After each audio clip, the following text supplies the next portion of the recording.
A huge blockbuster game met the Miami team in week 1 of the NFL. There were plenty of twists and turns, with even controversies off the field. This is everything that happened in the Miami vs Jacksonville, Florida clash.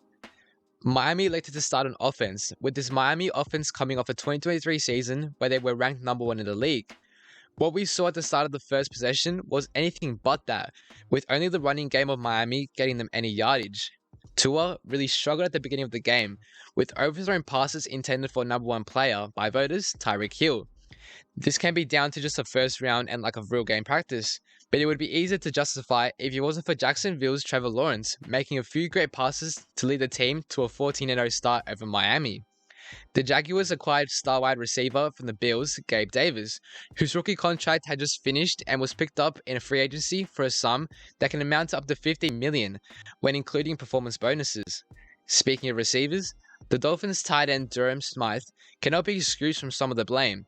He had a false start penalty in the red zone along with multiple drop passes. But the real star above all from the first half was the absolute shutdown that the defense had on this Miami offense. They completed a shutout for the entire first quarter, something that had only been done 3 times last year during the regular season. Miami's first touchdown came after the 2-minute warning in the second quarter by Devon Achane for a 1-yard rush.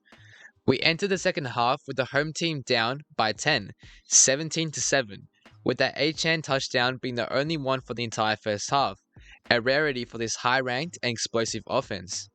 So naturally, finally, the Miami offense kicked off with a bang. After a Tua-to-Waddle connection, both of which got paid in the offseason, meant there was a 63-yard catch-and-run completion, which instantly put them into field goal range after starting in their own 10-yard line. A small injury for an official due to a cut from the Jaguars players' cleat was the only interruption to this drive, which ended up in a touchdown. Wait. You're telling me they didn't score? Yep. A huge sack from Jacksonville on Tua meant they were pushed ultimately more than 20 yards out from where the ball was spotted, forcing a punt. Devastating for this team, after such a big play, but fantastic for Jacksonville, who couldn't put a foot wrong almost the entire game. These offensive linemen from Jacksonville were having a game, as the Miami offensive line really struggled. This offensive line looks different from last year, as both their center and guard were taken away. A huge fumble forced by Miami on the 1-yard line by Holland, who famously returned a Fail Mary in last year's regular season game versus the Jets, was perfectly placed, completely punching that ball out before Jalen Ramsey, who got a massive contract for a cornerback recently, jumped onto it to change the possession at the last minute in favor of the Dolphins. And what's better than that? An 80-yard Tua to Tyree connection led to the Cheetah outrunning absolutely everyone in that secondary defense. It was a similar throw that Tua had missed at the beginning of the match, which this time he hit with absolute perfection. Complete props go out to Hill, who tippy-toed and danced his way away from 2 steaming defenders without stepping out, something only he can do with that fast footwork. It is noteworthy to say that Hill was detained before the match by the police department in a traffic violation. I don't want to comment on that until we get more information on the incident, but we know that the way in which Hill was treated during the detainment is being investigated. Tyreek had a special celebration recreating his treatment by the police after his huge 80-yard touchdown. After this, it couldn't get worse, as a fumbled return led to almost another turnover once again, but they were able to recover and get their drive finally going.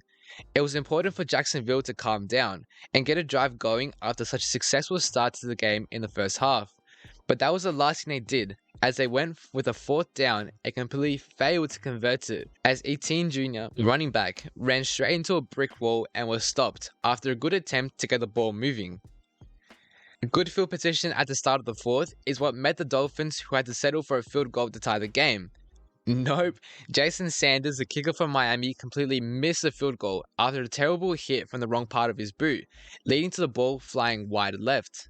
Mistakes and highlights for every single part of these teams. No section was safe, as the offense, defense, and special teams both contributed negatively and positively in ways which made this game extremely unpredictable. Skipping down to the final 5 minutes, we find ourselves in the 20-yard line, with a second to go at the field goal.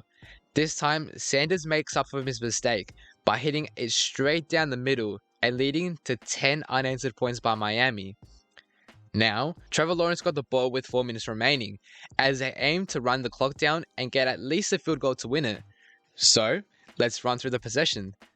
A first run led to no gain before 2 huge consecutive sacks by both Ogba, who was picked up by Miami after a stint outside the city. After previously being dropped, he signed for 4 years, $65 million this offseason, and Phillips, who comes back after an Achilles injury suffered at MetLife Stadium early on in the season against the New York Jets, which sidelined him for the season. Massive plays for the Miami defense, which couldn't have come at a better time. Before the special teams even got it away with the punt, they received a delay of game penalty, pushing them back even further into their own half. Thus, we reached 2 minutes with the possession standing with Miami on the 35-yard line. The goal is very simple from here, but according to the Jaguars and Lawrence, not easy enough, shown by that last drive. They reached just before the field goal range, thanks to a run by HN before a 3rd and 1 being super critical being run for a first down. A few more yards wouldn't hurt, and they got about 4 with Wilson, which gave us a 52-yard field goal, set up for Sanders for the win. Previously in the game, he missed one from 42 yards out, but it was all in his hands or legs, but he did it. Jason Sanders completely made up for it with the game-winning field goal, taking the candy and winning the Dolphins the opening game of the season, making Tua Tagovailoa 4-0 from openers and the Miami Dolphins 1-0 to start the year.